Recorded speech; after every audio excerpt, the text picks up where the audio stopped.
അസ്സലാമു അലൈക്കും വറഹ്മത്തുള്ളാഹി വബറകാതുഹു. ബിസ്മില്ലാഹിർ റഹ്മാനിർ റഹീം. അൽഹംദുലില്ലാഹ് അസ്സലാത്തു വസ്സലാമു അലാ അഷ്റഫിൽ മുർസലീൻ മുഹമ്മദിൻ വഅലാ ആലിഹി വസഹ്ബിഹി അജ്മഈൻ. അമ്മാ ബഅദ്.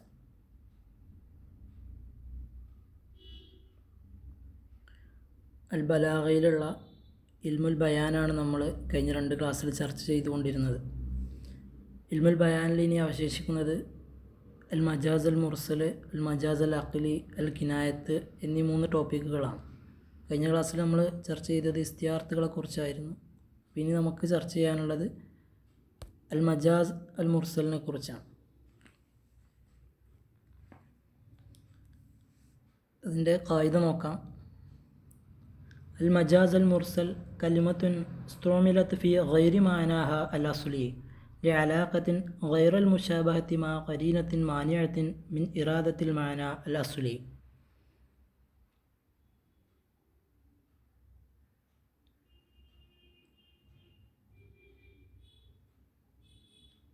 യഥാർത്ഥ അർത്ഥത്തിൽ നിന്നും തടയുന്ന കരീനത്തോടുകൂടെ അലാഖത്ത് മുഷാബഹത്ത് അല്ലാത്ത രീതിയിൽ ഒരു പദത്തെ മജാസായിട്ട് ഉപയോഗിക്കുന്നതിനെയാണ് അൽ മജാസ് അൽ മുർസൽ എന്ന് പറയുന്നത്. കലിമത്തുൻ ഇസ്തുമിലത്ത് ഫി ഗൈരി മാനാഹ അൽ അസ്ലി അലാഖത്തിൻ ഗൈറ മുഷാബഹത്തിൻ എന്നാണ് പറഞ്ഞത്. അപ്പോൾ യഥാർത്ഥ അർത്ഥത്തിലല്ലാതെ ഉപയോഗിക്കുക. അപ്പോൾ അതിൻ്റെ അലാഖത്ത് മുഷാബഹത്ത് അല്ലാത്ത രീതിയിലാണ്, കരീനത്തോടും കൂടിയിട്ട്.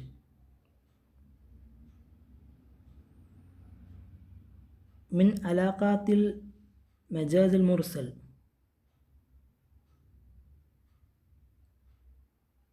മജാസ് അൽ മുർസലിൻ്റെ അലാഖത്തുകളിൽ പെട്ടതാണ് ഇനി പറയുന്നത്. അസ്സബബിയത്ത്, ഒന്നാമത്തത് അസ്സബബിയത്ത്, 2 അൽ മുസബ്ബബിയ, 3 അൽ ജുസഇയ്യ, 4 അൽ കുല്ലിയ, 5 എഅ്തിബാറുമാ കാന, 6 എഅ്തിബാറുമാ യകൂനു, 7 അൽ മഹല്ലിയ, 8 അൽ ഹാലിയ. ഇങ്ങനെ 8 എണ്ണമാണ്. അപ്പോൾ മുഷാബഹത്ത് ആയിരിക്കില്ല അലാഖത്ത്, ഈ പറയപ്പെട്ടതൊക്കെ ആയിരിക്കും അലാഖത്തായിട്ട് വരുന്നത്. നമുക്കതിൻ്റെ ഉദാഹരണങ്ങളിലേക്ക് കിടക്കാം.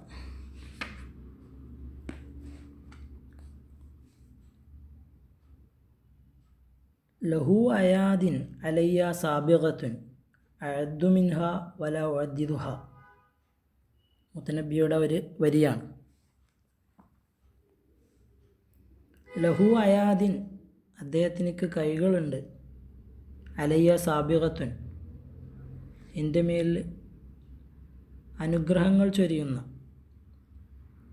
സാബിഖത്തുൻ എന്നും കാണാറുണ്ട്, എൻ്റെ മേലിൽ മുൻകടക്കുന്ന നീണ്ടുവരുന്ന കൈകളുണ്ട് എന്നും കാണാറുണ്ട്. സാബിഖത്തുൻ എന്ന് പറഞ്ഞു കഴിഞ്ഞാൽ ധാരാളം നൽകുക എന്നാണ് അർത്ഥം. അപ്പോൾ അദ്ദേഹത്തിൻ്റെ കൈകൾ എൻ്റെ മേൽ ഒരുപാട് അനുഗ്രഹങ്ങൾ ചൊരിയുന്നു എന്നാണ് അതിൻ്റെ ആശയം.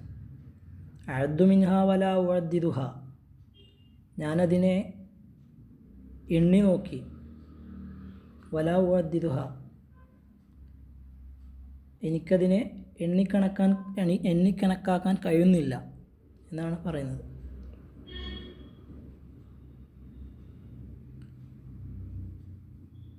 രണ്ടാമത്തെ ഉദാഹരണം, വഖാല തആല വയുനസ്സിലു ലക്കും മിനസ്സമായി റിസ്ഖ. അവൻ നിങ്ങൾക്ക് ആകാശത്തു നിന്നും റിസ്ഖിനെ ഇറക്കിത്തരുന്നു. അവൻ നിങ്ങൾക്ക് ആകാശത്തു നിന്നും റിസ്ഖിനെ ഇറക്കിത്തരുന്നു. മൂന്നാമത്തെ ഉദാഹരണം, കം ബഅസ്നൽ ജയ്ഷ ജറാറൻ വഅർസൽനൽ ഉയൂന.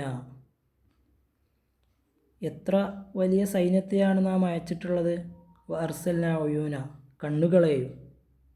അപ്പോൾ കണ്ണുകളെയും എത്ര വലിയ സൈന്യത്തെയുമാണ് നാം അയച്ചിട്ടുള്ളത്, നിയോഗിച്ചിട്ടുള്ളത് എന്നാണ് പറയുന്നത്. നാലാമത്തെ ഉദാഹരണം, വഖാല തആല അലാ ലിസാനി നൂഹ് അലൈഹിസ്സലാം വഇന്നി കുല്ലമാ ദഅഉതുഹും ലിതഗ്ഫിറ ലഹും ജഅലു അസ്വാബിഅഹും ഫി ആദാനിഹിം. നീ അവർക്ക് പുറത്തു കൊടുക്കാൻ വേണ്ടി ഞാൻ അവരെ വിളിച്ചപ്പോഴൊക്കെ തന്നെയും വൈന്നി കുല്ലമാ ദഅഉതുഹും ലിതഗ്ഫിറ ലഹും, നീ അവർക്ക് പുറത്തു കൊടുക്കാൻ വേണ്ടി ഞാൻ അവരെ വിളിച്ചപ്പോഴൊക്കെ തന്നെയും ജഅലു അസാബിയഹും ഫി ആദാനിഹിം, അവർ അവരുടെ വിരലുകളെ ചെവിയിലാക്കി അല്ലെങ്കിൽ ചെവിയിൽ കടത്തി.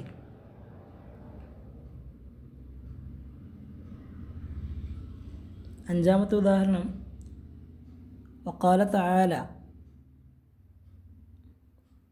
വആതൂൽ യതാമ അംവാലഹും, യതീമുകൾക്ക് അവരുടെ സമ്പത്ത് നൽകുകയും.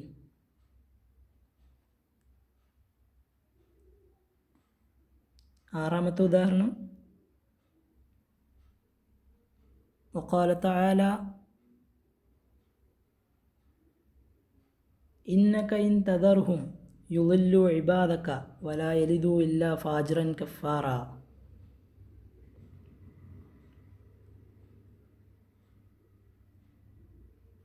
ഇന്നക ഇൻ തദർഹും യുളില്ലു ഇബാദക, നിശ്ചയമായും അവരെ വിട്ടേക്കുന്ന പക്ഷം, അവരെ നശിപ്പിക്കാതെ ഒഴിവാക്കുന്ന പക്ഷം, യുളില്ലു ഇബാദക, അവർ നിൻ്റെ അടിമകളെ വഴിതെറ്റിച്ചു കളയുന്നതാണ്. വലാ യലിദു ഇല്ലാ ഫാജിറൻ കഫാറ,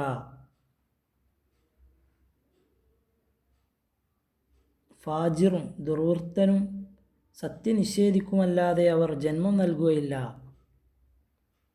സൂറത്ത് നൂഹിലെ 27-ാമത്തെ ആയത്താണ്. ഏഴാമത്തെ ഉദാഹരണം വഖാല തആല ഫൽയദുഉ നാദിയ സനദു ദബാനിയ. സൂറത്ത് അലക്കിലെ 17-ാമത്തെയും 18-ാമത്തെയും ആയത്തുകളാണ്. ഫൽയദുഉ നാദിയ, എന്നിട്ടവൻ അവൻ്റെ സഭയെ വിളിച്ചുകൊള്ളട്ടെ. സനദു സബാനിയ, നാം സബാനിയാക്കളെയും വിളിക്കും എന്ന് അല്ലാഹു പറയാം.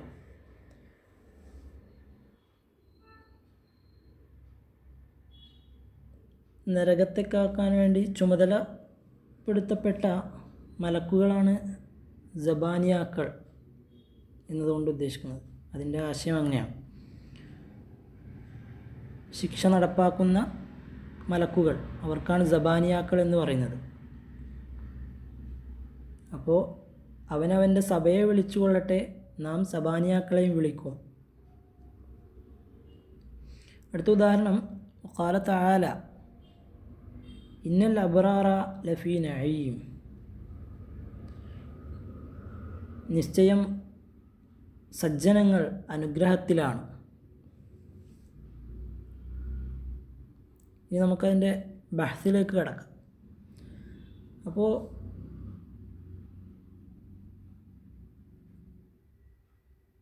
ഒരു പദത്തിനെ അല്ലെങ്കിൽ ഒരു പദത്തെ അതിൻ്റെ യഥാർത്ഥ അർത്ഥമല്ലാത്ത, എന്നാൽ അതിൻ്റെ അലാഖത്ത് മുഷാബഹത്താകുന്ന രീതിയിൽ മജാസായിട്ട് ഉപയോഗിക്കുന്നതിനെയാണ് നമ്മൾ ഇസ്തിയാറത്ത് എന്ന് പഠിച്ചത്. മുമ്പ് നമ്മൾ പഠിച്ചു ഇസ്തിയാറത്ത് എന്താണെന്ന്. അവിടെ അലാഖത്ത് മുഷാബഹത്താകുന്ന രീതിയിൽ മജാസായിട്ടാണ് ഉപയോഗിച്ചിരുന്നത്. അപ്പോൾ ഇനി നമ്മൾ മുകളിൽ മജാസായിട്ട് ഉപയോഗിച്ച പദങ്ങളെ നമുക്ക് നോക്കാം. ഇപ്പോൾ കുറച്ച് ഉദാഹരണങ്ങൾ പറഞ്ഞല്ലോ, അപ്പോൾ അതിനെക്കുറിച്ചൊന്ന് നോക്കാം. ഒന്നാമത്തെ ഉദാഹരണത്തിൽ അയാദ് എന്ന പദം നോക്കുകയാണെങ്കിൽ അവിടെ കവി മുത്തനബി അതിൻ്റെ യഥാർത്ഥ അർത്ഥമായ കൈ എന്നല്ല ഉദ്ദേശിച്ചത്. നേരെ മറിച്ച് നിഅമത്ത്, നിഅമ് അനുഗ്രഹങ്ങൾ, ഉപകാരങ്ങൾ എന്ന അർത്ഥത്തിന് വേണ്ടിയാണ് അതിനെ ഉപയോഗിച്ചത്. ചുരുക്കി പറഞ്ഞാൽ അയാദ് എന്ന പദത്തെ മജാസായിട്ടാണ് ഇവിടെ ഉപയോഗിച്ചത്, യഥാർത്ഥ കൈകൾ എന്നല്ല ഉദ്ദേശിച്ചത്. ഇവിടെ അയാദ്, അനുഗ്രഹങ്ങൾ, കൈകൾ, അനുഗ്രഹങ്ങൾ എന്നിവ തമ്മിൽ എന്തെങ്കിലും ബന്ധമുണ്ടോ എന്ന് നോക്കുകയാണെങ്കിൽ ഒന്നുമില്ല. എന്നാൽ ഒരു ബന്ധവുമില്ലാതെ ഒരു പദത്തെ അറബികൾ മജാസായിട്ട് ഉപയോഗിക്കുകയുമില്ല. അതുകൊണ്ട് അയാദും നിഅമും തമ്മിലുള്ള അലാഖത്തിനെ കുറിച്ച് നോക്കുകയാണെങ്കിൽ അനുഗ്രഹങ്ങളും ഉപകാരങ്ങളൊക്കെ ചെയ്യുന്നത് കൈകൾ കൊണ്ടാണ് എന്ന് നമുക്ക് മനസ്സിലാക്കാൻ കഴിയും. മറ്റു രീതിയിൽ പറഞ്ഞാൽ കൈയാണ് ഉപകാരങ്ങൾ ചെയ്യാനുള്ള സബബ്, കാരണം. അപ്പോൾ ഇത്തരത്തിലാണ് അലാഖത്ത് എങ്കിൽ അതിനെ സബബിയ എന്ന് പറയുന്നു. അപ്പോൾ അലാഖത്ത് സബബിയത്തും മുസബബിയത്തും ജുസിയത്തും കുല്ലിയത്തും അങ്ങനെ പോകുമെന്ന് പറഞ്ഞു. അപ്പോൾ ഇത്തരത്തിൽ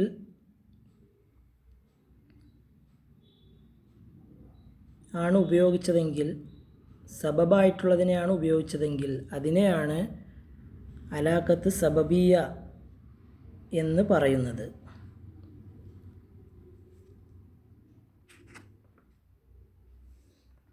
ഇനി രണ്ടാമത്തെ ഉദാഹരണത്തിലേക്ക് നോക്കുകയാണെങ്കിൽ, അവൻ ആകാശത്ത് നിന്നും റിസ്ഖിനെ ഇറക്കി, അല്ലെങ്കിൽ റിസ്ഖിനെ ഇറക്കുന്നു. ഭക്ഷണം ആകാശത്ത് നിന്നും നേരിട്ട് ഇറക്കി തരുന്നില്ലല്ലോ. എന്ന് പറഞ്ഞാൽ റിസ്ഖിനെ ഇവിടെ മജാസായിട്ടാണ് ഉപയോഗിച്ചിട്ടുള്ളത്. ആകാശത്ത് നിന്നും ലഭിക്കുന്ന മഴവെള്ളം വഴി ഭൂമിയിൽ ചെടികൾ വളരും, അവയിൽ നിന്ന് ജീവജാലങ്ങൾക്ക് ഭക്ഷണം ലഭിക്കുന്നു, റിസ്ഖ് ലഭിക്കുന്നു. മറ്റു രീതിയിൽ പറഞ്ഞാൽ റിസ്ഖ് ഇവിടെ മുസബ്ബബാണ്, മഴ കാരണമായിട്ടുണ്ടാകുന്ന മുസബ്ബബാണ്. അപ്പോൾ ഒരു മജാസായ പ്രയോഗത്തിലെ അലാഖത്ത് ഈ രീതിയിലാണെങ്കിൽ അതിനെ മുസബ്ബബിയ എന്ന് പറയുന്നു. അപ്പോൾ അതാണ് മുസബ്ബബിയ. മുസബ്ബബിനെയാണ് ഇവിടെ പറഞ്ഞത്. ഇനി മൂന്നാമത്തെ ഉദാഹരണം നോക്കുകയാണെങ്കിൽ,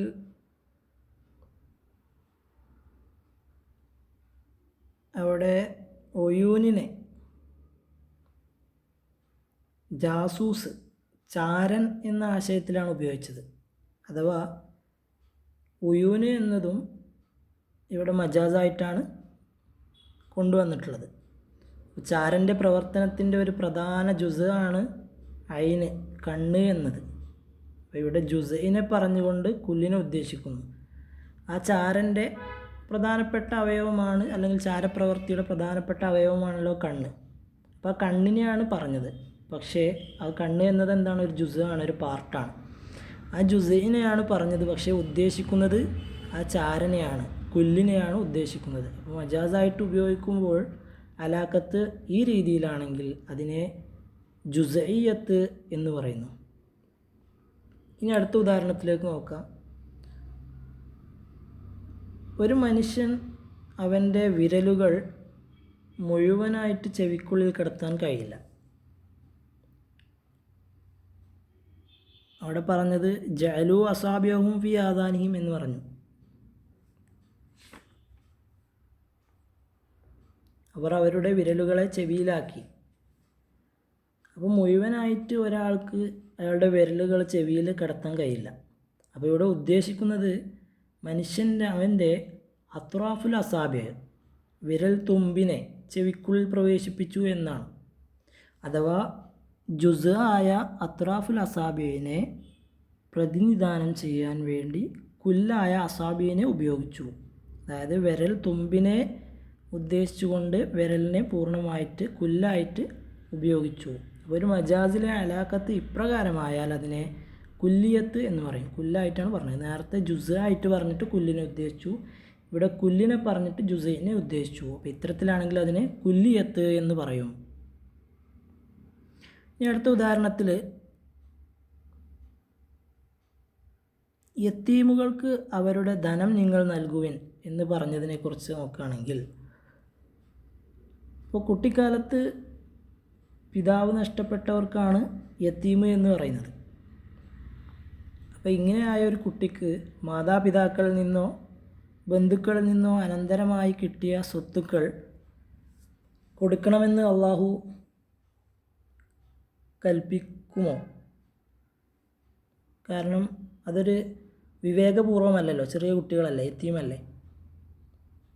അപ്പോൾ വകതിരിവ് എത്തിയ യത്തീമിന് അവൻ്റെ മാതാപിതാക്കളിൽ നിന്നുള്ള അനന്തരം കിട്ടിയ സ്വത്തിനെ അവന് നൽകുവിൻ എന്നാണ് ഇവിടുത്തെ ആശയം.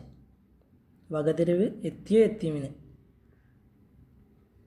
അഥവാ യത്തീം എന്ന പദത്തെ മജാസായിട്ടാണ് ഇവിടെ ഉപയോഗിച്ചത്. കാരണം പൂർവ്വകാലത്ത് യത്തീമായിരുന്നു എന്ന കാര്യം പരിഗണിച്ച് വകതിരിവ് എത്തിയ യത്തീമാണ് ഇവിടുത്തെ ആശയം. അതായത് യഥാർത്ഥ യത്തീമല്ല, അയാൾക്ക് വകതിരിവ് എത്തിയതിന് ശേഷം അയാൾ പൂർവ്വകാലത്ത് യത്തീമായിരുന്നു എന്നതുകൊണ്ടാണ് ഇങ്ങനെ ഉപയോഗിച്ചത്. മജാസായിട്ടാണ് അവിടെ ഉപയോഗിച്ചത്. അപ്പോൾ ഒരു മജാസിലെ അലാക്കത്ത് ഇപ്രകാരമായിരുന്നാൽ അതിനെ എഅ്തിബാറു മാക്കാന, പൂർവ്വകാലത്ത് ആയിരിക്കുക എന്നതിനെ പരിഗണിച്ച് എന്ന് പറയുന്നു. എഅ്തിബാറു മാക്കാന എന്ന് പറയും.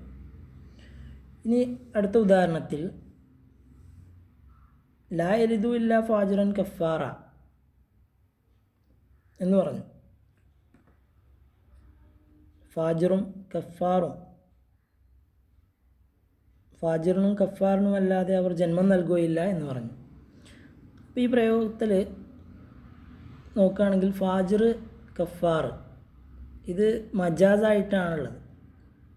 കാരണം ജനിച്ചു വീഴുന്ന ഒരു കുട്ടി ആ സമയത്ത് ഒരിക്കലും എന്താവില്ല, ഫാജിറോ തെമ്മാടിയോ കാഫിറോ ആവില്ല, സത്യനിഷേധിയോ ആവുകയില്ലല്ലോ. പിറന്നു വീഴുന്നൊരു കുട്ടി ഫാജിറും കഫാറും ആയിരിക്കില്ല. എന്നാൽ ഈ കുട്ടിക്കാലം കഴിഞ്ഞാൽ തൻ്റെ പ്രവർത്തനം വഴി അവർ ഫാജിറും കാഫിറും ആയിത്തീരുന്നു. ചുരുക്കി പറഞ്ഞാൽ അൽ മൗലൂദുൽ ഫാജിർ, തെമ്മാടിയായി പിറക്കുന്ന കുട്ടി എന്നത് റജുലൽ ഫാജിർ, തെമ്മാടിയായ വ്യക്തി എന്ന ആശയം ലഭിക്കാൻ വേണ്ടി ഭാവിയെ പരിഗണിച്ചുകൊണ്ട് ഉള്ള പ്രയോഗമാണ്. അതായത് ഭാവിയിൽ ആകും, ജനിച്ചു വീണ കുട്ടി ഭാവിയിൽ അങ്ങനെ ആകും എന്നുള്ളതിനെ പരിഗണിച്ചുകൊണ്ടാണ്. അപ്പോൾ ഒരു മജാസിലെ അലാക്കത്ത് ഇങ്ങനെ ആയിരുന്നാൽ അതിനെ എഅ്തിബാറുമായ യകൂനു, ഭാവിയിൽ ആകും എന്ന പരിഗണന വെച്ചുകൊണ്ട് എഅ്തിബാറുമായ യകൂനു എന്ന് പറയും. ഇനി ഏഴാമത്തെ ഉദാഹരണത്തിൽ ഫൽ യദൂ നാദിയ എന്ന കൽപ്പനാരൂപം അവിശ്വാസികളെ തരം താഴ്ത്താൻ വേണ്ടിയിട്ടാണ് ഉപയോഗിച്ചിട്ടുള്ളത്. നാദയുടെ അർത്ഥം മക്കാനുൽ ഇജ്തിമാ, ഒരുമിച്ച് കൂടുന്ന സ്ഥലം ആണ് എന്ന് അറിയാലോ നമുക്ക്. അപ്പോൾ ഇവിടെ ഈ ആയത്തിലെ ഈ പറയപ്പെട്ട പദത്തിൻ്റെ അർത്ഥം ആ സമയത്ത് ഒരുമിച്ച് കൂട്ടിയിട്ടുള്ള അടുത്ത ബന്ധുക്കളെയും കൂട്ടുകാരെയും സഹായികളെയും വിളിക്കാനാണ്. അഥവാ നാദിയ മജാസായിട്ടാണ് ഉപയോഗിച്ചത്. ആ സ്ഥലത്തുള്ളവർ എന്ന ഹാലിനെ സൂചിപ്പിക്കാൻ വേണ്ടിയിട്ട്, അവിടെയുള്ള ആളുകളെ സൂചിപ്പിക്കാൻ വേണ്ടിയിട്ട് മഹലിനെ, സ്ഥലത്തെ പറഞ്ഞു. നാദിയ എന്നത് ഒരുമിച്ച് കൂടുന്ന സ്ഥലമാണ്, അതിനെ പറഞ്ഞു. അപ്പോൾ ഒരു മജാസായ പ്രയോഗത്തിലെ അലാക്കത്ത് ഇങ്ങനെയാണെങ്കിൽ അതിനെ അൽ മഹല്ലിയ എന്ന് പറയുന്നു. ഇതിനാണ് മഹല്ലിയ എന്ന് പറയുന്നത്. മഹല്ലിനെയാണ് പറഞ്ഞത്, അവിടെ ഒരുമിച്ച് കൂടുന്ന ആളുകളെയാണ് ഉദ്ദേശിച്ചത്. ഇനി അടുത്ത ഉദാഹരണത്തിൽ ഇന്നൽ അബ്റാറ ലഫീ നഈം, നിശ്ചയം സജ്ജനങ്ങൾ അനുഗ്രഹത്തിലാണ് എന്ന ആയത്തിലേക്ക് നോക്കുകയാണെങ്കിൽ മനുഷ്യൻ അനുഗ്രഹങ്ങളിൽ നഈമിൽ താമസിക്കാൻ കഴിയൂലല്ലോ. കാരണം അനുഗ്രഹങ്ങളും സൗകര്യങ്ങളുമൊക്കെ ഉള്ള ഒരു സ്ഥലത്ത് മനുഷ്യൻ താമസിക്കുന്നു. അപ്പോൾ ചുരുക്കി പറഞ്ഞാൽ നഈമിനെ മജാസായിട്ടാണ് ഇവിടെ ഉപയോഗിച്ചത്. ഇവിടെ അനുഗ്രഹങ്ങളും സുഖസൗകര്യങ്ങളും ഉള്ള മഹൽ, സ്ഥലം എന്ന ആശയം കിട്ടാൻ വേണ്ടി അനുഗ്രഹങ്ങളിൽ എന്ന ഹാലിനെ പറഞ്ഞു. ഒരു മജാസായ പ്രയോഗത്തിലെ അലാഖത്ത് ഇങ്ങനെയാണെങ്കിൽ അതിനെ ഹാലിയത്ത് എന്ന് പറയുന്നു. ഹാലിനെ പറഞ്ഞു, മഹലിനെ ഉദ്ദേശിച്ചു.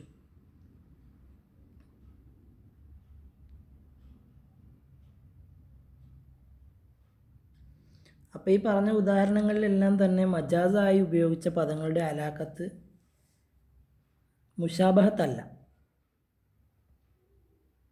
അങ്ങനെ ഈ രീതിയിലുള്ള മജാസായ പ്രയോഗങ്ങളെയാണ് അൽ മജാസ് അൽ മുർസലി എന്ന് പറയുന്നത്.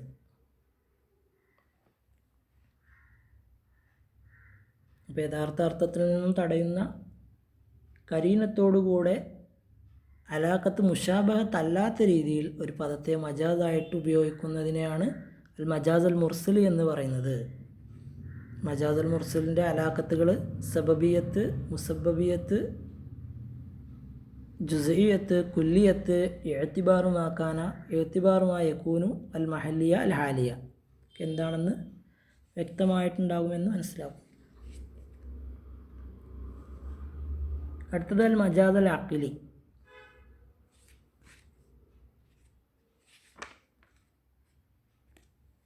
എന്താണ് അൽ മജാസ് അൽ അഖ്ലി? ഹുവ ഇസ്നാദുൽ ഫിഅലി ഔ മാ ഫി മഅനാഹു ഇലാ ഗൈരി മാ ഹുവ ലഹു ലിഅലാഖത്തിൻ മാ ഖരീനത്തിൻ മാനിയത്തിൻ മിൻ ഇറാത്തിൽ ഇസ്നാദിൽ ഹഖീഖി.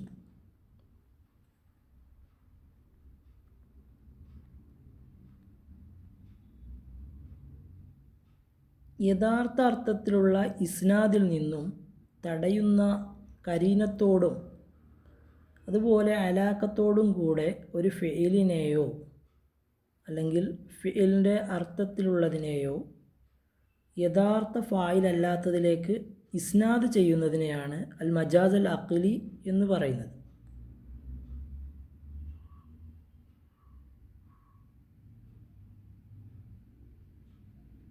അപ്പോൾ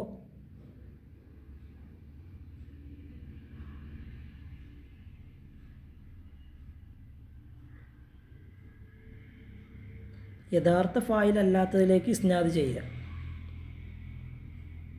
അൽ ഇസ്നാദുൽ മജാസി യകൂനു ഇലാ സബബിൽ ഫിഅലി ഔ സമാനിഹി ഔ മക്കാനിഹി ഔ മസ്ദരിഹി ഔ ബി ഇസ്നാദിൽ മബ്നി ലിൽ ഫായിലി ഇലൽ മഫൂലി ഔ ഇൽ മബ്നി ലിൽ മഫൂലി ഇലൽ ഫായിലി. ഈ ഇസ്നാദുൽ മജാസ് സബബുൽ ഫിയിലേക്ക് ആകാവുന്നതാണ്, അല്ലെങ്കിൽ സമാനുൽ ഫിയിലേക്ക് ആകാവുന്നതാണ്, അല്ലെങ്കിൽ മക്കാനുൽ ഫിയിലേക്ക് ആയിരിക്കാവുന്നതാണ്, അല്ലെങ്കിൽ മസ്ദറിലേക്ക് ആയിരിക്കാവുന്നതാണ് ഇസ്നാദ്.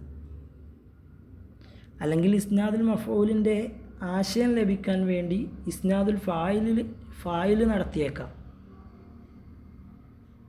അല്ലെങ്കിലോ ഇസ്നാദുൽ ഫായിലിൻ്റെ ആശയം ലഭിക്കാൻ വേണ്ടി ഇസ്നാദുൽ മഫ്ഊൽ നടത്തിയേക്കാം. അപ്പോൾ ഇങ്ങനെയൊക്കെ വരാം. ഇനി ഉദാഹരണങ്ങൾ നോക്കുമ്പോൾ മനസ്സിലാവും.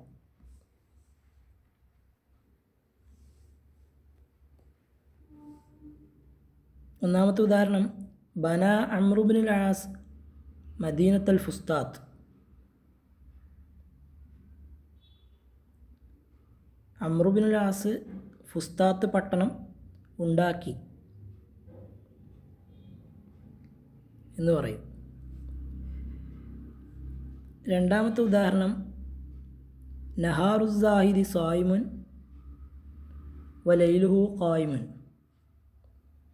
സാഹിദിൻ്റെ, സന്യാസിയുടെ അല്ലെങ്കിൽ പരിത്യാഗിയുടെ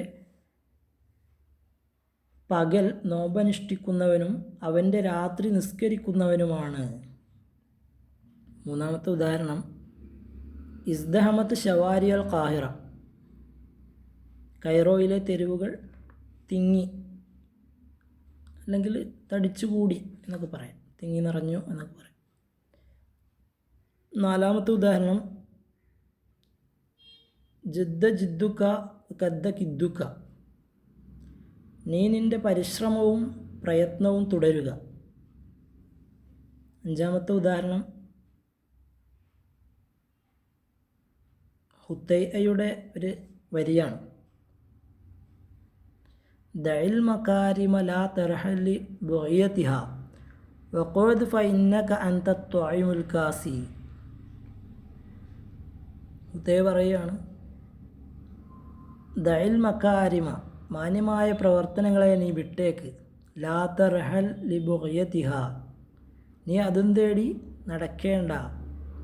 വഖുദ്, നീ ഇരിക്ക്.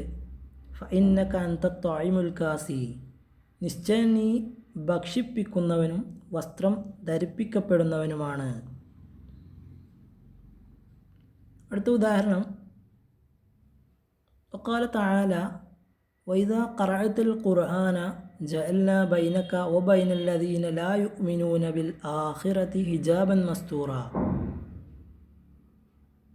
വഇദാ ഖറഅതൽ ഖുർആന, നീ ഖുർആൻ പാരായണം ചെയ്താൽ, നീ ഖുർആൻ ഓതിയാൽ, ജഅൽനാ ബൈനക വബൈനൽ ലദീന ലാ യുഅ്മിനൂന ബിൽ ആഖിറതി, നിൻ്റെയും ആഖിറത്തിൽ വിശ്വസിക്കാത്തവരുടെയും ഇടയിൽ അദൃശ്യമായ ഹിജാബൻ മസ്തൂറ, അദൃശ്യമായ ഒരു മറയെ, മറക്കപ്പെട്ട ഒരു മറയെ നാം ഏർപ്പെടുത്തുന്നതാണ്. അല്ലാഹു തആല പറയാം. ഏഴാമത്തെ ഉദാഹരണം, വഖാല തആല ഇന്നഹു കാന വഅദുഹു മഅതിയ, നിശ്ചയം അവൻ്റെ വാഗ്ദാനം നടപ്പിൽ വരുന്നതാണ്, നടപ്പിൽ വരുന്നത് തന്നെയാകുന്നു. നിശ്ചയം അവൻ്റെ വാഗ്ദാനം നിറവേറ്റിക്കൊടുക്കപ്പെടുന്നത് തന്നെയാകുന്നു. ഇന്നഹു കാന വഅദുഹു മഅതിയ. ഇതാണ് ഇതിൻ്റെ ഉദാഹരണങ്ങൾ. ഇനി അതിൻ്റെ ബഹസിലേക്ക് കടക്കാം.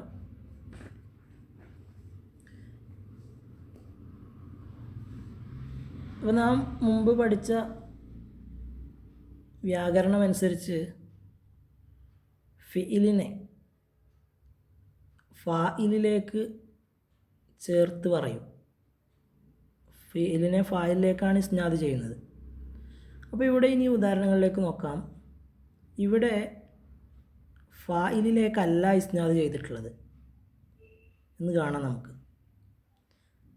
കാരണം ഒന്നാമത്തതിൽ അംറു ബിൻ ആസ് ഒരിക്കലും എന്ത് ചെയ്യൂല, പട്ടണം പണി കഴിപ്പിക്കൂല, അല്ലേ? മറ്റൊരു ഉദാഹരണം ബുക്കിൽ കാണാം.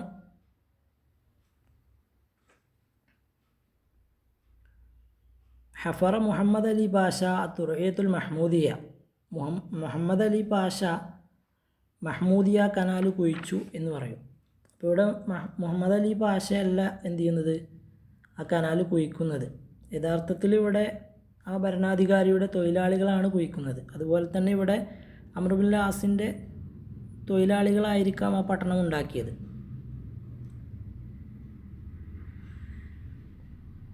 അപ്പോൾ ഇവിടെ ഈ ഭരണാധികാരിയാണ്, അല്ലെങ്കിൽ അംറു ബിൻ ആസ് ആവട്ടെ മുഹമ്മദ് അലി പാഷയാവട്ടെ, ഈ ഭരണാധികാരിയാണ് എന്ത് ചെയ്യുന്നത്, ഇത് ഉണ്ടാക്കാൻ കാരണക്കാരൻ.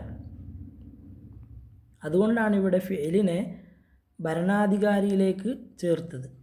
മറ്റൊരു രീതിയിൽ പറഞ്ഞാൽ ഫിഇലിനെ ഫായിലിലേക്ക് ചേർക്കുന്നതിന് പകരം സബബുൽ ഫിഇലിലേക്ക്, ഫിഇലിൻ്റെ കാരണത്തിലേക്ക് ചേർത്തിരിക്കുന്നു. യഥാർത്ഥത്തിൽ പണിക്കാരാണല്ലോ അവിടുത്തെ ഫായിൽ, അപ്പോൾ അതിലേക്കായിരുന്നു ചേർക്കേണ്ടത്. പക്ഷേ ആ ഫിഇലിൻ്റെ സബബുൽ ഫിഇലിലേക്കാണ് ചേർത്തിരിക്കുന്നത്. ഇനി അടുത്ത ഉദാഹരണം നോക്കുകയാണെങ്കിൽ നഹാറു സായിദി സ്വായിമുൻ വലൈലുഹു ഖായിമുൻ.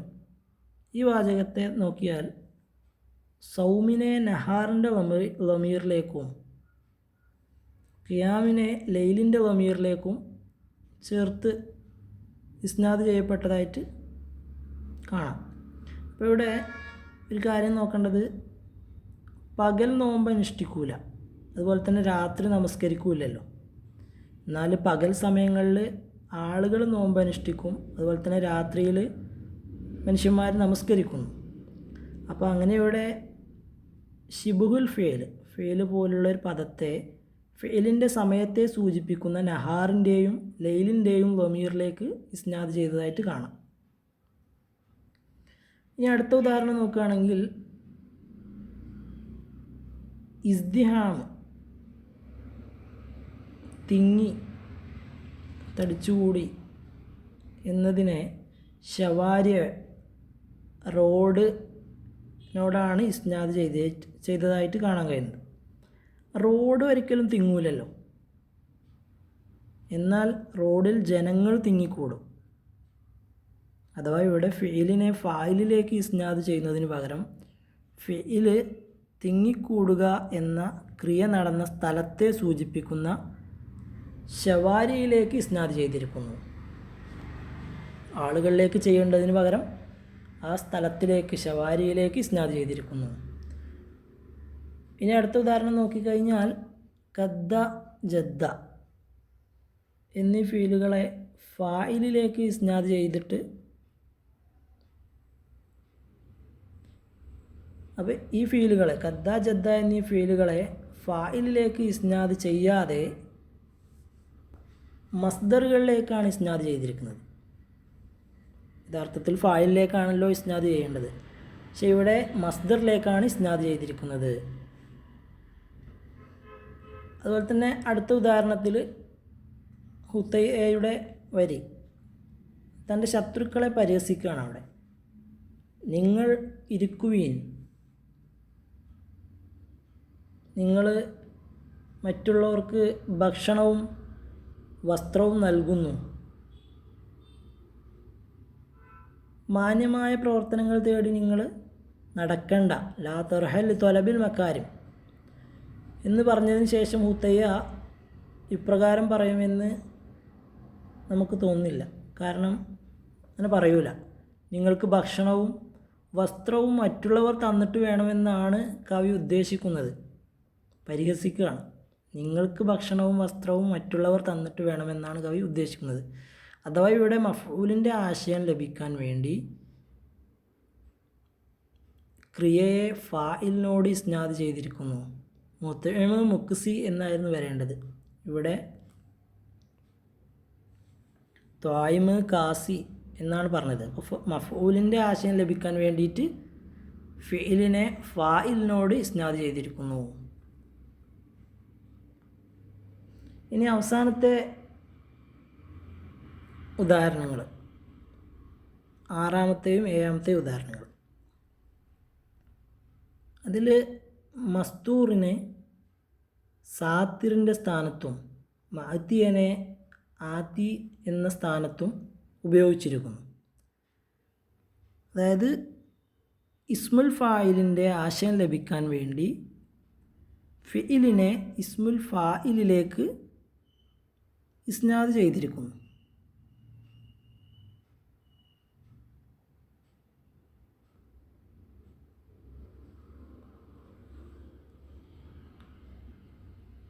അപ്പോൾ അവിടെ സാത്തിർ ആത്തി എന്നായിരുന്നു. അപ്പോൾ അതിനെ എന്ത് ചെയ്തു? ഇസ്മുൽ ഫായിലിൻ്റെ ആശയം ലഭിക്കാൻ വേണ്ടിയിട്ട് ഫിഇലിനെ ഇസ്മുൽ ഫായിലിലേക്ക് ഇസ്നാദ് ചെയ്തിരിക്കുന്നു. അപ്പോൾ ഈ പറഞ്ഞ ഉദാഹരണങ്ങളിൽ ഫിഇലുകളെ അല്ലെങ്കിൽ ഷിബുഹുൽ ഫിഇൽ അവയുടെ യഥാർത്ഥ ഫായിലുകളിലേക്കല്ല ഇസ്നാദ് ചെയ്തിരിക്കുന്നത് എന്ന് കാണാം. എന്നാൽ അവയെ സബബുൽ ഫിഇൽ, ഒന്നാമത്തെ ഉദാഹരണത്തിൽ പറഞ്ഞ പോലെ സബബുൽ ഫിഇൽ, സമാനുൽ ഫിഇൽ, രണ്ടാമത്തെ ഉദാഹരണത്തിൽ കണ്ടതുപോലെ സമാനുൽ ഫിഇൽ, അതുപോലെ തന്നെ മക്കാനുൽ ഫിഇൽ, മൂന്നാമത്തെ ഉദാഹരണത്തിൽ കണ്ടതുപോലെ മസ്ദർ, നാലാമത്തെ ഉദാഹരണത്തിൽ നമ്മൾ കണ്ടതുപോലെ എന്നിവകളിലേക്കാണ് ഇസ്നാദ് ചെയ്തിട്ടുള്ളത്. അതുപോലെ തന്നെ ഇസ്മു മഫ്ഊലിൻ്റെ ആശയം ലഭിക്കാൻ വേണ്ടി ഇസ്മുൽ ഫായിലിലേക്ക്, നേരെ തിരിച്ച് ഇസ്മുൽ ഫായിലിൻ്റെ ആശയം ലഭിക്കാൻ വേണ്ടി ഇസ്മുൽ മഫ്ഊലിലേക്കും ഫീലിനെ ഇസ്നാദ് ചെയ്തതായിട്ട് കണ്ടു, ആറാമത്തെയും ഏഴാമത്തെയും ഉദാഹരണത്തിൽ.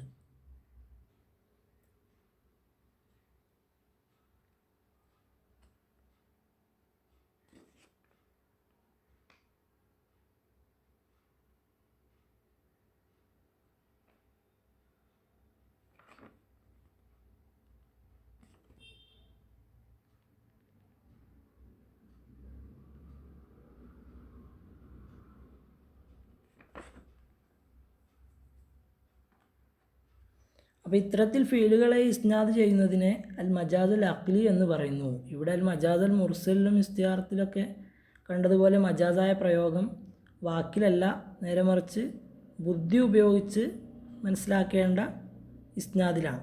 അതുകൊണ്ടാണ് അൽ മജാസ് അൽ അഖ്ലി എന്ന് പറയുന്നത്.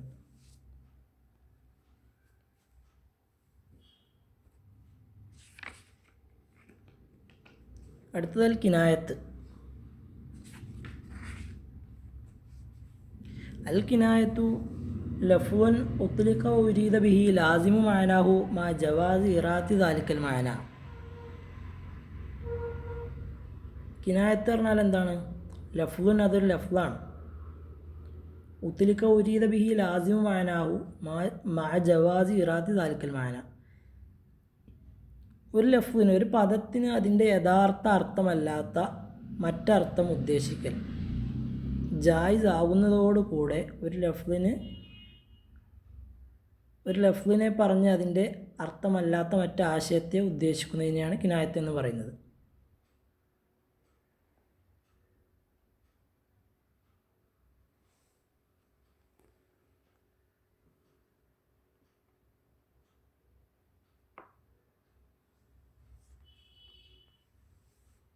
അപ്പോൾ യഥാർത്ഥാർത്ഥവും ആവാം, അതോടൊപ്പം തന്നെ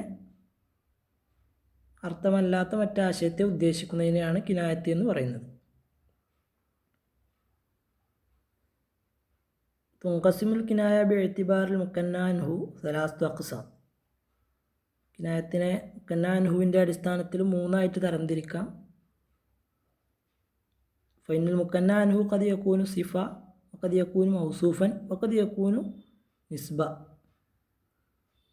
മുക്കന്ന അൻഹു സിഫത്തായിരിക്കാം, മൗസൂഫായിരിക്കാം, നിസ്ബ ആയിരിക്കാം. ഉദാഹരണങ്ങൾ നോക്കാം. തഖൂലുൽ അറബു, അറബികൾ പറയും, ഫുലാനത്തുൻ ബഈദത്തു മഹുവൽ ഖുർത്ത്, കീഴ്ക്കാത് അകന്ന പെണ്ണ്. രണ്ടാമത്തെ ഉദാഹരണം, വഖാല ആഖിറു ഫി ഫദ്ലി ദാരിൽ ഉലൂം ഫി ഇഹ്യാഇ ലുഅത്തിൽ അറബ്. അറബി ഭാഷയ്ക്ക് ദാറുൽ ഉലൂം നൽകുന്ന സേവനങ്ങളെ പുകഴ്ത്തിക്കൊണ്ട് ഒരാൾ പറഞ്ഞതാണ്, വജത്തു ഫീക്കി ബിന്തു അദ്നാന ദാറൻ ദക്കർതഹ ബദാവത്തൽ അറാബ്. അറബികളുടെ ബദാവത്ത് കാലത്തെ ഓർമ്മിപ്പിക്കുന്ന വീടിനെ ബിന്തു അദ്നാൻ നിന്നിൽ കണ്ടു എന്ന് പറയുന്നുണ്ട്. ശുദ്ധവും സുന്ദരവുമായ അറബി ഭാഷ സംസാരിച്ചിരുന്ന ഗ്രാമവാസികളുടെ കാലത്തെയാണ് ബദാവത്ത് കാലം എന്നതുകൊണ്ട് അർത്ഥമാക്കുന്നത്. അടുത്ത ഉദാഹരണം, അൽ മജ്ദു ബൈന സൗബൈക വൽ കറമു മുലിയ ബുർദൈക. അൽ മജ്ദു ബൈന സൗബൈക, ഔന്നിത്യം, മജ്ദ് നിൻ്റെ 2 വസ്ത്രങ്ങൾക്കിടയിലാണ്. വൽ കറമു, ഔദാര്യം, മുലിയ ബുർദൈക നിൻ്റെ 2 ഉടുപ്പുകളിൽ നിറഞ്ഞു നിൽക്കുന്നു. ഇതാണ് ഉദാഹരണങ്ങൾ കിനായത്തിൻ്റെ. അപ്പോൾ അതിൻ്റെ വിശദീകരണങ്ങളിലേക്ക് നോക്കിയാൽ, ഒന്നാമത്തെ ഉദാഹരണത്തിൽ മഹുവൽ ഖുർത്ത് എന്ന പ്രയോഗം കീഴ്ക്കാത് മുതൽ തോള് വരെയുള്ള അകലത്തിനാണ് ഇവിടെ ഉപയോഗിച്ചത്. മഹുവൽ ഖുർത്ത് അകന്നവൾ എന്ന് പറഞ്ഞാൽ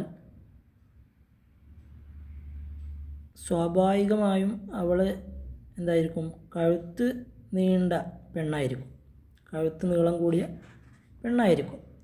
അപ്പോൾ ഇവിടെ കഴുത്ത് നീളം കൂടിയ പെണ്ണ് എന്ന ആശയം ലഭിക്കാൻ വേണ്ടി പുതിയൊരു സിഫത്ത് കൊണ്ട് വിശേഷിപ്പിച്ചു, മഹുവൽ ഖുർത്ത്, അല്ലേ? അപ്പോൾ ഇത്തരത്തിലുള്ള പ്രയോഗത്തെയാണ് കിനായത്തു അനി സിഫ എന്ന് പറയുന്നത്. രണ്ടാമത്തെ ഉദാഹരണത്തിൽ നോക്കുകയാണെങ്കിൽ, കവി ദാറുൽ ഉലൂം എന്ന വിദ്യാഭ്യാസ സ്ഥാപനത്തെ അത് അറബി ഭാഷയ്ക്ക് അതിൻ്റെ ബദാവത്ത് കാലം ഓർമ്മിപ്പിക്കുന്നു. ഈ ദാറുൽ ഉലൂം എന്ന സ്ഥാപനം അറബി ഭാഷയ്ക്ക് അതിൻ്റെ ബദാവത്ത് കാലം ഓർമ്മിപ്പിക്കുന്നു എന്ന് പറയാം. ഇവിടെ അറബി ഭാഷ എന്ന് വ്യക്തമായി പറയുന്നതിന് പകരം അറബി ഭാഷയിലേക്ക് സൂചന നൽകുന്ന ഒരു പദഘടനയെ അറബി ഭാഷയ്ക്ക് മൗസൂഫായിട്ട് ബിന്ത് അദ്നാൻ എന്ന പ്രയോഗത്തെ കിനായത്തായിട്ട് ഉപയോഗിച്ചു. ബിന്ത് അദ്നാനെ മൗസൂഫായിട്ട് കിനായത്തായിട്ട് ഇവിടെ പ്രയോഗിച്ചു. അപ്പോൾ ഇത്തരത്തിലുള്ള പ്രയോഗത്തെ കിനായത്തു അൻ മൗസൂഫ് എന്ന് പറയും. ഇനി മൂന്നാമത്തെ ഉദാഹരണത്തിൽ നോക്കിക്കഴിഞ്ഞാൽ, നമ്മൾ ആരോടാണോ സംസാരിക്കാൻ ഉദ്ദേശിക്കുന്നത് അദ്ദേഹത്തിലേക്ക് നിങ്ങൾ മജിദ്, കറം എന്നീ രണ്ട് കാര്യങ്ങളെ ബന്ധപ്പെടുത്താണ്. അപ്പോൾ അവ രണ്ടിലേക്കും അദ്ദേഹത്തെ നേരിട്ട് ബന്ധപ്പെടുത്തുന്നതിന് പകരം അദ്ദേഹവുമായി ബന്ധമുള്ള വസ്തുവിലേക്ക് ബന്ധപ്പെടുത്താനാണ് ഉദ്ദേശിക്കുന്നത്. അപ്പോൾ ഈ ലക്ഷ്യത്തിന് വേണ്ടിയിട്ട് സൗബാനി 2 വസ്ത്രങ്ങൾ അല്ലെങ്കിൽ ബുർദാനി 2 ഉടുപ്പുകൾ എന്നീ പദങ്ങളിലേക്ക് ബന്ധപ്പെടുത്തി. അപ്പോൾ ഇത്തരത്തിലുള്ള പ്രയോഗങ്ങളെ കിനായത്തു അൻ നിസ്ബ എന്ന് പറയുന്നു.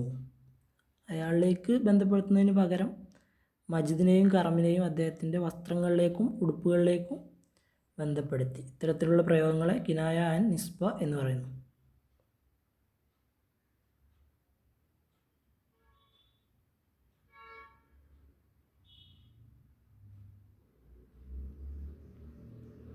അപ്പോൾ ഇതിനെയാണ് കിനായത്ത് എന്ന് പറയുന്നത്. ലാസിമായ അർത്ഥത്തെയും ഉദ്ദേശിക്കലിനോടൊപ്പം ആ അർത്ഥത്തെയും അതിൻ്റെ യഥാർത്ഥ അർത്ഥത്തെയും ഉദ്ദേശിക്കൽ ജായിസാവുക, അതാണ് കിനായ. അപ്പോൾ ഇതോടുകൂടി ഇൽമുൽ ബയാൻ എന്ന ബലാഗയിലെ പാർട്ട് പൂർത്തിയായി. ഇനി ഇൽമുൽ മആനിയും ഇൽമുൽ ബദിയുമാണ് നോക്കാനുള്ളത്. അപ്പോൾ ഇൻഷാ അല്ലാഹ് അടുത്ത ക്ലാസ്സിൽ നമുക്ക് ഇൽമുൽ മആനി അതിൽ വരുന്ന ഏതൊക്കെ ഭാഗങ്ങളുണ്ടെന്ന് പരിശോധിക്കാം. അസ്സലാമു അലൈക്കും വറഹ്മത്തുള്ളാഹി വബറകാതുഹു.